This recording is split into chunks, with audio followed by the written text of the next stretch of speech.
Vous arrive-t-il de manquer du temps pour pratiquer le yoga? Et vous vous dites, mais ça me fait tellement de bien, comment je peux faire pour en faire plus souvent? Est-ce que ça vous arrive aussi d'avoir de la difficulté à vous organiser, à organiser votre temps pour qu'il y ait ce temps précieux, ce temps magique que vous passez avec vous-même? Aujourd'hui, c'est ce qu'on voit. Je vous donne des trucs, des astuces pour que vous puissiez trouver ce temps dans votre agenda déjà très rempli et que pour 10 minutes, vous vous mettiez au centre de votre vie.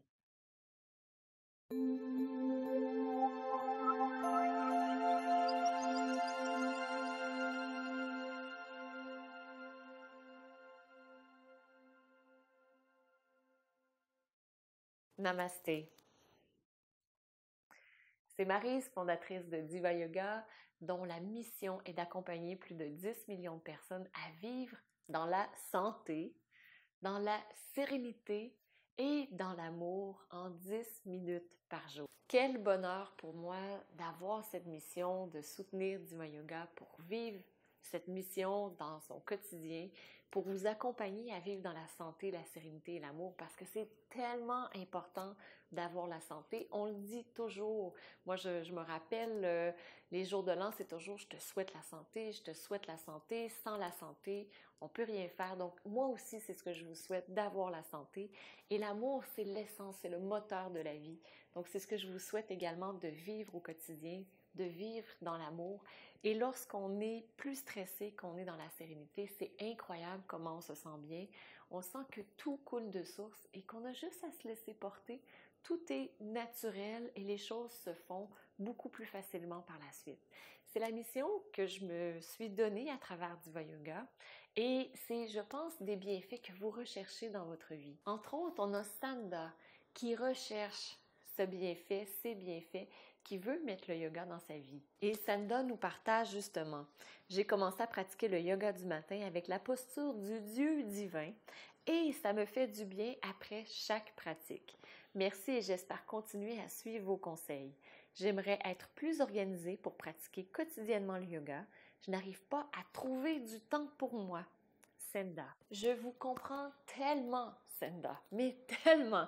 Lorsque j'ai commencé à pratiquer le yoga, j'étais enceinte de la plus jeune, de ma fille Cassandra. Et lorsque j'ai vraiment commencé à pratiquer un peu plus le yoga, mais là, elle était née et j'avais à coordonner toutes les choses autour d'elle, le travail, mes 2 enfants, un bébé. Et juste pour vous dire, ma fille a fait ses nuits à 3 ans. Donc, je me suis levée longtemps pendant la nuit et je réussissais puis j'avais fait un changement alimentaire en plus de ça. Donc, c'était très important que j'apprenne à cuisiner. J'avais une vie de fou et j'étais exactement dans la même situation que vous en me disant, mais comment je fais pour trouver du temps pour pratiquer le yoga? Et c'est là où le déclic s'est produit pour moi. Le soir, parfois, je me soyais et j'étais complètement fatiguée, écrasée devant la télé. Et à un moment donné, j'ai fait, OK, si j'ai le temps d'écouter 1 heure de télé ou 2 heures de télé, des téléromans, des films, je devrais avoir 10 minutes pour moi. Avant de partir le film, je peux peut-être prendre un petit temps pour moi. Tu sais, si j'allaite ma fille, peut-être que je peux prendre le temps de respirer, le temps de relaxer. Donc, ça a été le début d'une quête pour l'optimisation de mon temps. Comment je fais pour vraiment faire les choses qui sont importantes pour moi. Et je ne sais pas si vous connaissez les 4 cadrans de Stephen Covey, c'est hyper intéressant. Le cadran le plus important, c'est le cadran 2, où on fait des choses importantes mais non urgentes. Donc souvent, on va faire des choses qui sont importantes mais urgentes, comme par exemple, si on a le diabète, c'est là qu'on va commencer à prendre soin de notre santé, ou encore on a une autre maladie, où on se rend compte qu'on a 100 livres de trop, puis on se dit, OK, là, c'est vraiment le temps que je prenne, que je perde du poids, que je me libère de ce surplus de poids, mais c'est un peu lorsqu'il est trop tard. Donc là, c'est rendu urgent de le faire. Ou encore, notre couple est sur le bord de la crise et on est presque en train de divorcer, puis c'est là on se dit, ouais, il faudrait vraiment que je mette du temps dans mon couple. Mais il y a une approche qui est plutôt une approche proactive où on se dit, je vais prendre 10 minutes pour les choses qui sont importantes dans ma vie. Et c'est là où moi, j'ai commencé à me demander, mais qu'est-ce qui est important pour moi? Donc, Si je prends l'exemple de maintenant, les choses qui sont importantes, parce que les choses, la vie change, hein? Maintenant, je suis rendue avec 2 adolescentes, 14 et 17 ans. Elles sont toujours aussi importantes pour moi, mais le temps que je mets avec elles, c'est complètement différent. Donc maintenant, c'est plus mon couple qui est important, le temps de qualité que je passe avec mes enfants, donc d'avoir des moments de communication, pas juste de faire des choses pour elles, mais des moments de communication et des moments de transmission. Donc leur montrer comment faire ceci, comment faire cela. Donc en ce moment, je suis en train de montrer à ma fille comment magasiner, comment faire du shopping pour une voiture. Donc c'est pas du tout la même chose que lorsqu'elle était petite, c'est complètement différent. Donc c'est un autre processus qui est enclenché. Donc, les enfants sont importants, mais plus au niveau de la transmission pour qu'elles puissent encore plus être autonomes par la suite. S'assurer qu'elles sont capables de pas gérer la maison, mais faire plein de choses importantes dans la maison, alors qu'avant ça, elles ramassaient leurs petites choses à elles. Maintenant, c'est beaucoup plus global, donc elles vont faire des grosses tâches dans la maison, comme par exemple, j'en ai une, Cassandra, on refait sa chambre au complet, la peinture et tout, c'est elle qui est responsable un peu de gérer le projet. Donc, chacune a ses tâches. Donc, avec les enfants, c'est très différent. Mon couple est très, très important. Ma santé, je dirais que c'est le numéro 1. Donc, je garde du temps tous les jours pour moi parce que je me dis, si je ne suis pas en santé, en bonne santé, ça a un impact sur tout le reste. Ça a un impact sur mon couple parce que là, mon conjoint est obligé de s'occuper de moi. Puis moi, j'aime bien quand même être autonome. Puis lui, là, c'est d'autres choses à faire également que ça. Ça a un impact sur Diva Yoga parce que je ne peux pas créer de vidéos. Ça a un impact sur toutes mes sources de revenus également parce que j'ai besoin d'être présente pour pouvoir gagner ces revenus. Ça a un impact sur ma relation avec mes enfants. Ça a un impact sur la gestion de la maison. Donc, ça a un gros, gros impact. Donc, la santé, pour moi, c'est numéro 1. Ensuite de ça, j'ai mon couple, j'ai mes enfants et j'ai évidemment ma contribution à travers Diva Yoga. Tous ces éléments sont pour moi primordiaux. Et pour le reste, lorsqu'on me propose de faire ceci ou de faire cela, de faire une sortie, de faire blabla, j'essaie le plus souvent possible de le rattacher à des objectifs qui sont importants pour moi. Donc, si je vais sortir avec une amie, eh bien, vous ne me verrez pas au bar prendre 3-4 bières ou 3-4 verres de vin. On risque plutôt d'aller au spa où il y a la détente ou encore d'aller faire une promenade en forêt parce que ce sont des choses que moi j'adore et qui me font énormément bien pour ma santé. Donc, vous voyez, je choisis en fonction de ça. Mes activités autres que professionnelles sont très limitées parce que justement, ma contribution est un élément très, très, très important avec les autres choses. Un film, c'est très rare que j'écoute un film. Quand je vais le faire, je le fais avec grand, grand plaisir. Donc, c'est vraiment de regarder quels sont les éléments primordiaux que je veux mettre dans ma vie qui, sur le long terme, moi je me dis toujours, OK, sur le long terme, dans 10 ans ou dans 20 ans, ce que je fais maintenant, si j'écoute un film, c'est quoi l'impact dans 10 ans? Pas tellement élevé.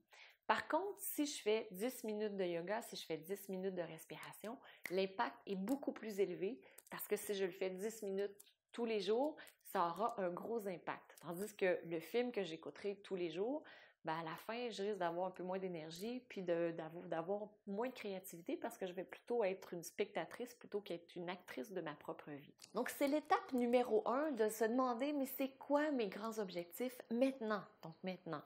C'est certain que si vous avez des jeunes enfants, le temps passé avec les jeunes enfants est très, très, très important. Vous allez passer beaucoup de temps avec eux.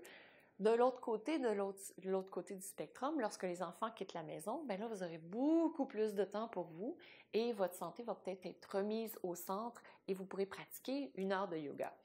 Ça m'amène à l'autre aspect également. Souvent, pratiquer le yoga, on se dit, j'ai pas le temps de pratiquer le yoga. Mais c'est combien de temps, ça, pratiquer le yoga? Il y a très peu de gens qui pratiquent 1 heure de yoga par jour parce qu'on a d'autres activités. Donc, imaginez par contre que vous passiez 1 heure de yoga par jour. Vous avez tout de même 23 heures à l'extérieur de votre tapis de yoga. Donc, ce qui est important à ce moment-là, c'est de vous demander comment je peux faire pour apprendre quelque chose sur mon tapis de yoga que je peux par la suite transférer dans le reste de ma vie. Donc, dans une vidéo précédente, j'ai parlé d'avoir un objectif qui soit spirituel, une intention spirituelle. Donc, si j'apprends à plus m'aimer, si je prends du temps pour moi, si je choisis de développer ma force intérieure, si je décide d'apprendre à lâcher prise sur mon tapis de yoga, ce sont des choses que je pourrais par la suite transférer dans le reste de ma vie. Donc, prendre quelque chose que vous pouvez transférer dans le reste de votre vie. Plutôt que de parler d'une interaction, parlons plutôt d'une confrontation, par exemple. Donc, si vous avez une confrontation face à quelqu'un qui est rouge de colère, qui ne démarre pas de sa position, ce que vous avez appris sur votre tapis de yoga, comme par exemple le lâcher prise, vivre l'instant présent, l'observation sans jugement et avec bienveillance, ce sont des choses que vous pourrez transposer par la suite dans votre vie, dans cet aspect particulier. Donc, ce que moi, je vous invite à faire, c'est à déterminer qu'est-ce que j'ai vraiment besoin d'apprendre et de le mettre en pratique sur votre tapis de yoga. Et vous n'avez pas besoin d'en faire 1 heure, 5 minutes, 10 minutes. Vous prenez une posture comme là, vous avez fait le Dieu des vents. C'est génial. Apprenez les respirations abdominales, respirations complètes. Vous allez voir, ça va énormément vous aider. Et ce que je vous invite à faire, c'est le matin, déjà vous pratiquez dans votre lit, c'est super. Le soir, la même chose. Faites une toute petite séance pour être certaine de bien dormir. Donc, avec des postures qui vous permettront de vous calmer. Comme par exemple, les jambes au mur, les flexions vers l'avant, bien entendu, et les torsions, parce que ce sont des postures qui vont détoxifier à la fois votre corps et aussi votre esprit. Ça vous permet de laisser aller des tensions, des toxines mentales que vous avez. Donc, en ajoutant juste ces petites choses, donc à des petits moments, moi je me rappelle, j'ai eu une période où j'étais hyper occupée et le seul temps que j'avais, c'est lorsque je travaillais. À l'occasion, je prenais une pause d'1 minute, je faisais une posture de yoga. Je pouvais le faire 4-5 fois pendant ma journée et c'était le seul yoga autre que dans mon lit que je faisais. Et mon Dieu, que ça fait du bien! Ça transformait par la suite le reste de ma journée. Donc, voyez, si vous n'avez peu de temps, au départ, comment vous pouvez l'intégrer de cette façon.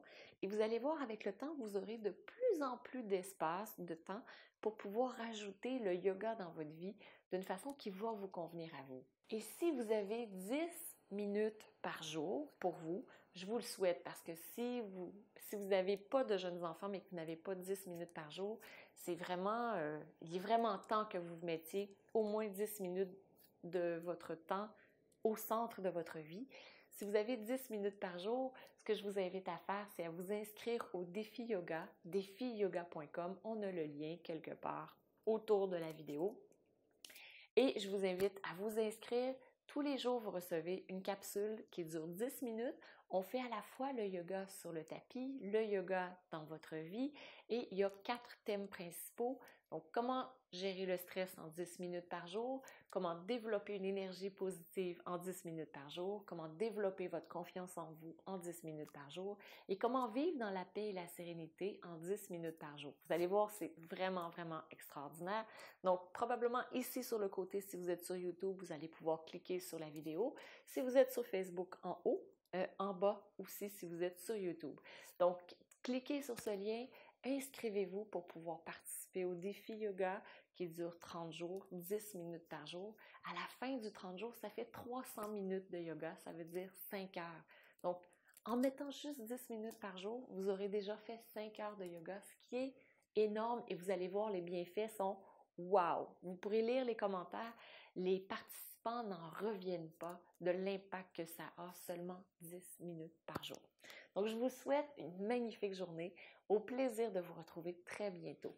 Je vous embrasse, je vous envoie plein d'amour.